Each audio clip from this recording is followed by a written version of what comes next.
It was this time last year, yeah, in those towns and villages of Wales. There's 140 in the valleys that we're ministering in. And we've maybe ministered to about 40 towns and villages. There's a lot more to go. And so we've often looked to the leading of the Lord.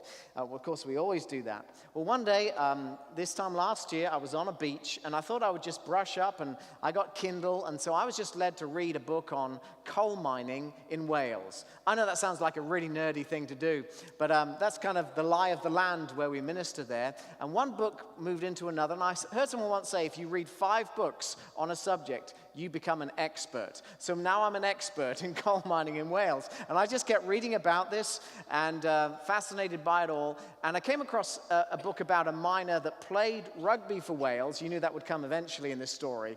And a legend called David Morris. He used to play, he would do his shift in the morning and play for Wales in front of 60,000 people with just a few minutes to spare after his shift finished. And I always thought it would be great to know more about his village. He lived in a place called Rhys. And I just got a prompting that we were supposed to go to Rhys. So the next November, I'm with John Conrad and some of the leaders there in Wales. And we had a few spare moments, and I said, I'd love to go to Rhys. It sounded like, okay, because we got so many places that we're visiting. And then we were on the top of this valley, and then suddenly this burst of light appeared about maybe 10 or 15 miles away. And I was pretty sure it was over Rhys. I mean, I have no way of scientifically knowing whether that was true, but it looked over in that direction, so I said, can we just go over there? So we were just being led of the Spirit, and we came across a convenience store, and inside there was a lady called Rose, and I said, Rose, does Di Morris ever come here? She said, oh, he comes here occasionally. And I said, well, okay, tell him that Rhys is here, he's gone up to the rugby club, and he'd like to bring the choir someday.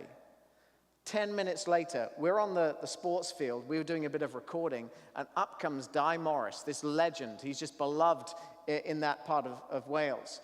And, hello, boys, he said. And we soon were having a conversation with Dave Morris, and we had a little prayer with him.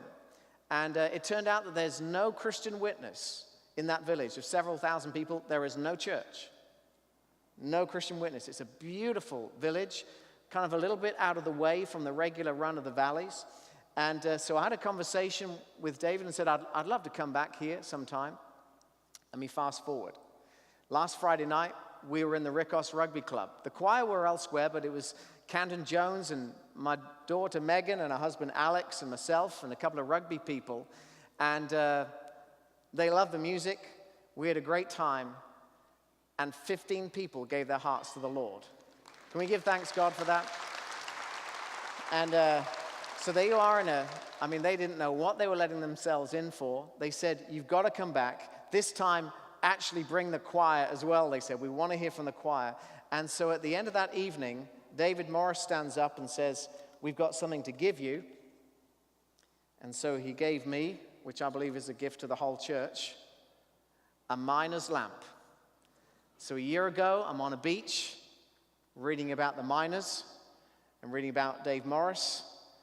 And 11 months later, Dave Morris has given me a miner's lamp, and 15 people have given their hearts to Jesus, and they've said, come back. And there was a pastor of a local church, and I said to the pastor, you're now the pastor of this community.